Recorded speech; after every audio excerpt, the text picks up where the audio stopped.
Okay, it's day 29.2, and this is a film I made probably June of this year, going up to NSA, just basically looking at the tall buildings as the metadata and saying if there was 70 or 90 is the correct number, I believe, contractors involved in illegally deep diving on Trump, these are going to be the same people that are involved in the drugs for weapons trade. These are going to be the same people that are involved in cyber hacking, secrets, stealing secrets. It's all going to be the same group.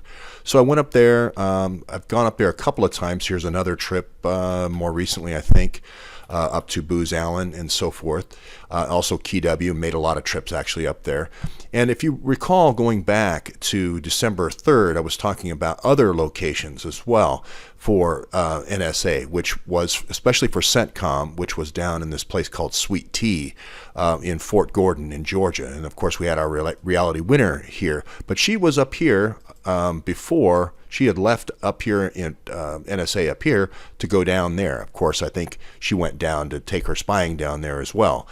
But if you don't remember, again, if you are running Ratlines, drugs for weapons, you were going to want to also hack and listen for whistleblowers and stifle the whistleblowers, right? So if you don't remember the 190 whistleblowers that were in the Inspector General community being looked at by the Inspector General for the IC community, here it is. 90 cases in the intelligence community that the Inspector General was supposed to look into. The guy currently is Wayne Stone. He's a holdover from the Obama administration.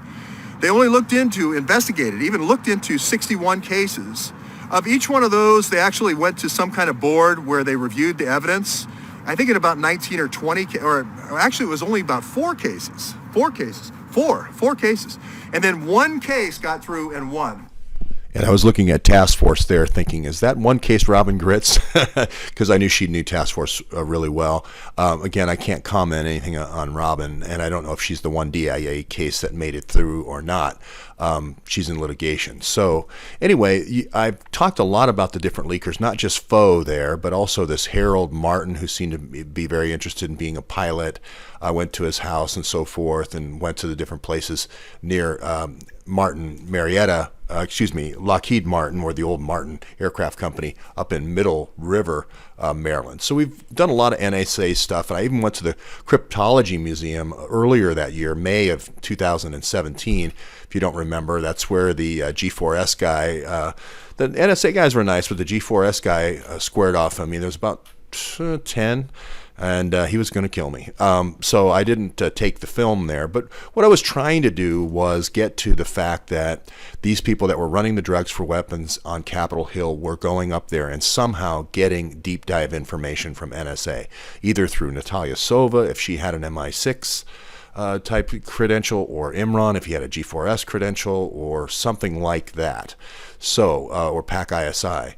So if you don't remember this, I went up there in June of last year, June 13th, and I was looking for this black SUV and was going to Laurel, Maryland. If you don't remember, Task Force was a police officer. She had a lot of information about different people's cars and so forth, and one of the ones that was registered to Muhammad Awan was in Laurel, 1340 Arden Way, Laurel. Now this person is deceased now, so there's nothing about publishing this. But this, again, remember, was where the 9/11 hijackers were. This is where we had the Saudi folks, the Saudi to Pakistani connection. So we don't know if Muhammad Awan, Imran's father, was connected to Khashoggi and the whole Khashoggi one and that plane and all that stuff. We don't know any of that. But I had seen a black SUV. They're all around Capitol Hill. They take all the different senators. I'd seen Mark Meadows come out of one, Paul Ryan, all of them. So there's this diplomatic car service. I thought of the Blases. I thought of Admiral Security Services. There's some kind of diplomatic car service. Anyway, the day we saw Debbie Wasserman Schultz behind Longworth, there was one of these black SUVs. So I just figured, well, if you're a diplomat and you have a diplomatic entourage and a diplomatic security team, why wouldn't you have a diplomatic black SUV. So the car I was looking for that night was a black SUV with diplomatic plates. I didn't actually know what the driver's license was, so I wasn't copying driver's license like the NSA guys thought I was. I was just looking for diplomatic plates on a black SUV somewhere near this area, somewhere near this address. And I just started looking at local hotels, because if you were bringing people up to NSA, you would probably meet them at some sort of hotel. So I just went to different hotels that in the past had seemed to have a lot of Pakistani ISI clientele. I guess that's the easiest way to say it. So if you don't think there is spying on Capitol Hill, if you don't think there are intercepts, first, you can remember this story that Cheryl Atkinson did about John Brennan and Clapper intercepting all the whistleblower communications of four key members of Congress. Now, those are going to be members that are in the Gang of Eight. Of course, Pelosi and Feinstein immediately come to mind. Of course, John McCain immediately comes to mind. And of course, somebody like an Adam Schiff, or someone like in the place of Adam Schiff, like a Nadler, come to mind. And they were routing all of this whistleblower information like there was no tomorrow. Okay, so there could be reprisals affected on them. We don't know who those people are yet. Those names I said, though, are good places to start. Okay, so this isn't, the connectivity is here, put it this way. The connectivity is here. You may also remember Brennan looked into 2014 and did spying in the Senate on the torture. He also did spying in the Senate on the vote for the Iran-Contra deal. So, the Iran nuclear deal. So if you don't remember, the night before I was doing drugs for weapons in Washington, D.C. on June the 12th. On June the 13th, I go to this horrible hotel.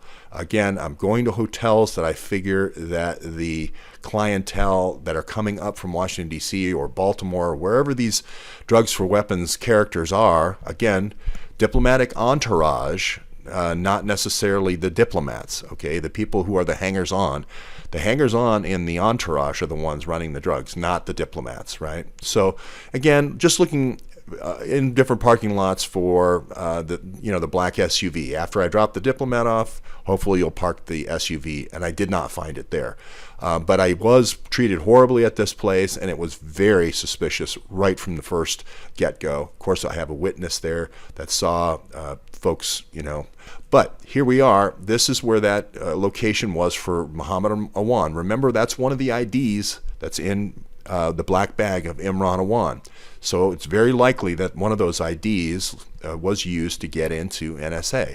Again, remember, the bag is full of hard drives. It's not full of apples. It's full of hard drives. And remember also that it has a letter from the Attorney General. Okay, that seems to be something that if I'm caught, I would then I would be able to get off and not be arrested. Okay, I would be able to, you could call Andrew McCabe or call the Attorney General like Wasserman, and he would say, that's our guy. He's running an operation. Don't arrest him. Okay, so we have the black bag to establish that. Just one more time, just in case somebody missed it, a diplomatic bag or diplomatic pouch started out as a cardboard box, briefcase, duffel bag, suitcase, or a crate. Crate's getting a little bit bigger there, isn't it? Okay. And shipping container. Okay. Just so you know, I've talked to somebody in the French port services, DG S, I believe. I can't remember exactly. Diplomatic Security Service. In two different intelligence agencies told me that this could be the size of a shipping container.